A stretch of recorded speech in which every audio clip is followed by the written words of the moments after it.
अस्सलाम वालेकुम दोस्तों, मेरा नाम मोहम्मद शोएब है और आप देख रहे हैं क्रिकेट एक्स।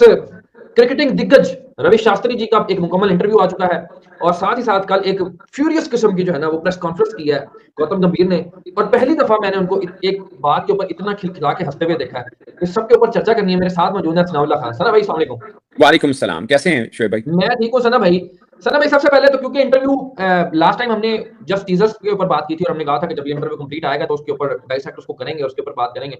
सबसे पहले मुझे ये बताइए कि रवि शास्त्री जी ने ये कहा है कि जब आप मैच हार जाते हैं, लाइक उनका न्यूजीलैंड और जो south Africa series white wash है उसके ऊपर ज्यादा फोकस था। उन्होंने कहा कि जब आप मैच हार जाते हैं 3-0 या 2-0 से, तो किस किस को रिस्पॉन्सिबिलिटी लेनी चाहिए या कौन कौन रिस्पॉन्सिबल होता है? सिर्फ कोच होता है? मैं ये समझ जाऊं उनकी बात से, बाकी आप इसके ऊपर जरूर रोशनी डालिएगा कि उन्होंने यहाँ पे गौतम गंभीर की स्किल सेव की है। सिर्फ उन्होंने ये नहीं कहा कि कोच की जिम्मेदारी है, उन्होंने कहा प्लेयर्स को भी जिगरा दिखाना चाहिए। यार मैं बताऊं आपको, आप ना अपनी करियर में या प्रोफेशनल लाइफ में बहुत बार पाकिस्तान मीडिया की खबरों के लिए चैनल लाइक एंड सब्सक्राइब करें। धन्यवाद। बहुत बार बहुत चीजें सीखते हैं। मुझे इंटरव्यू देखा पूरा, मैंने बल्कि 1.5 दफा देखा है, क्योंकि कुछ चीजें ना मैंने दोबारा वापस आके देखी हैं। बड़ा डेकोरेटेड बंदा है यार रवि शास्त्री, ऐसे नहीं है। मतलब is a good voice from commentary box ना। तो मजा आया। हालांकि गौतम गंभीर, आपको पता है जब गौतम गंभीर बोलता है तो कफन फाड़ के बोलता है, हम जो अपने कहते हैं। तो वो बहुत अच्छा यार डेकोरेटेड बोला, बड़े रिस्पेक्ट के साथ। तो ऐसा लगा कोई गौतम गंभीर की स्किन सेव करने के लिए बोल रहा है। उसमें उसने एंकर ने बोला भी, जी जी बिल्कुल ठीक है ना। तो उसने बोला कि नहीं मैं भी कोच होता तो मैं सबसे पहले खुद रिस्पांसिबिलिटी लेता, फिर मैं खिलाड़ियों को भी लेता। बात ठीक है यार, 100 पे आपका 1-2 आउट है, उसके बाद 130 पे 7 आउट होते हैं, तो खाली कोच की गलती नहीं है। ये उसने क्रिकेटिंग पॉइंट ऑफ व्यू से तनकीद की है, जो कि गोती जब देखेगा, ऑफ कोर्स देखा होगा उसने, तो उसको होगा यार कि मैं जब ये कोच था तो मैंने इसकी बड़ी आत्मा रोली थी। बट इसने मुझे बड़े रिस्पेक्टफुल वे के साथ डिफेंड भी किया है, और जो क्रिकेटिंग बात बनती है वो उसने की भी, वही की है। सो मतलब ये मैं बताऊं आपको, मैं अक्सर एक एग्जांपल दे रहा होता हूं कि आप इंडियन क्रिकेट को और पाकिस्तान क्रिकेट को, उनका भी हमारे जैसा ही सीन था पहले, उनका भी हमारे जैसा सीन था, ठीक है ना।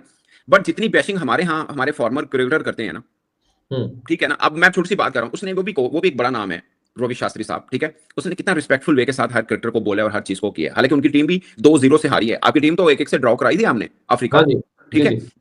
टेस्ट में तो अफ्रीका बराबर ही थी हमारे पास, उसमें तो कोई खिलाड़ी के वो कप्तान नहीं था, वो भी इंजर्ड था, महाराज पहले में नहीं था, थोड़ी 19-20 का फर्क रहता है, उनके पास भी रबादा नहीं था अगर ये बात है तो। सो टीम बराबर की थी, हमने ड्रॉ की है, उन्होंने हारी है 2-0 से।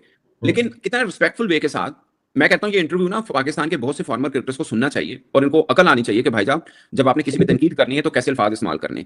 उसने कोच को कितनी रिस्पेक्ट दी। हमारे शुरू गल पता कितों होंदी है, कोच ਨੂੰ आंदा की है, ਤੁਹਾਨੂੰ आंदा ਤੁਸੀਂ कर लो। खुद तो ਤੁਸੀਂ ਕਿਸੇ ਨੂੰ ਨਾ नहीं कर सकते, खुद तो आपको ना नहीं कहे। मैं बताऊं पाकिस्तान में बड़े नाम है, बहुत से लोग ना मुझसे बात कर रहे हैं, वीडियो कर रहे होते हैं, वो से कहते हैं यार फलां कोच कैसा है। मैंने कहा यार कोच अच्छा है, इनमें प्रॉब्लम ये इनको ना नहीं करनी आती, प्रेशर आएगा ऊपर से, ये कर नहीं सकते। ये कोच हैसन हुआ है जो आप देखो, उस दिन 5 स्कोर पर 2 आउट थे साउथ अफ्रीका के, बड़ा अच्छा खेला वो, बड़ा अच्छा खेला और आगे तक मैच को ले गया। लेकिन कल विराट कोहली ने क्या कर शरीफ को, उसने कहा शुक्र करते हैं पहले बॉलिंग मिल गई, बाद से मिली तेरा भी सोच। हां वो पंटर भी बड़ा मशहूर है। हां उन्होंने क्या शुक्र कर सही किया। पॉइंट क्या है कि सेकंड में, अब ये बात मैं सिर्फ इसलिए कर रहा हूं कि आप स्कोर कार्ड देखेंगे आपको दिमाग नहीं काम करेगा, लेकिन जब आप मैच देखेंगे आपको समझ आएगा यार पिच भी सीधी सी, कोई रोला नहीं सीगा, फैक्टर भी ज्यादा था। हां जी, वो शुरू के 3 ओवर बॉल घुमा जिसमें 2 विकेट मिल गई थी उस दिन इंडिया को अफ्रीका के खिलाफ, और काम चल गया। आज इंडिया उससे आना है, उसने ओवर मैडन खेल लिया था, मकर जॉनसन का विकेट नहीं दी उसको, वो 3-4 ओवर शुरू में जो होते हैं।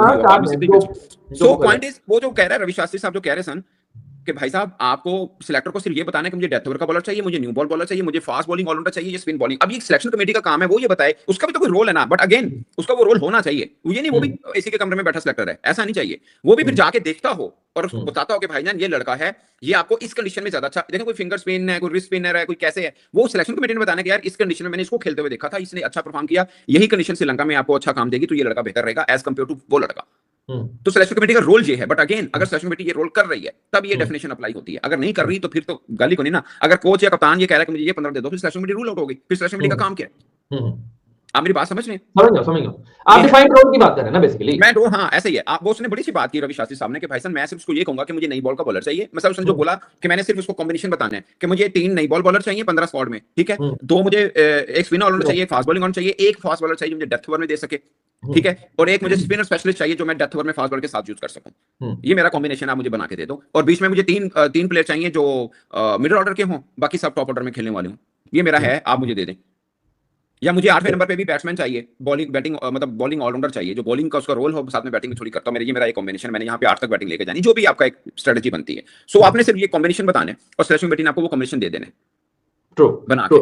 अच्छा अच्छा सना भाई, ड्रेसिंग रूम के हवाले से और अब्दुल कादिर साहब ने, वो चूंकि चीफ सेलेक्टर रहे, अल्लाह जन्नत नसीब फरमाए, मैंने उनसे बहुत बहुत कुछ सीखा है। कादिर साहब ना एक बात करते थे, कहते चीफ सेलेक्टर जब 15 दे दे उसका मतलब ये होता है कि उस 15 में से कोई भी 11 खिला दें, जिसके ऊपर साउथ अफ्रीका, ऑस्ट्रेलिया, न्यूजीलैंड ये अमल करता है। कभी आप देख लीजिएगा, वो कहते हैं इसका मतलब होता है, ठीक है ना, मिसाल के तौर पे आपके पास मतलब 11 तो डिसाइडेड बैट्समैन अमूमन एक ही इजाफी होता है, बाकी बॉलर जो है ना वो ज्यादा होते हैं, ठीक है। तो मिसाल के तौर पे आपने किसी दिन एक बॉलर को खिला लिया, तो आपकी मर्जी है, 15 में से बाकी जो 3 भाई बेंच पे बैठे हैं ना, 2 बैट्समैन, तो आप अगले दिन किसी को भी खिला सकते हैं, यानी ये ऑप्शन होनी चाहिए।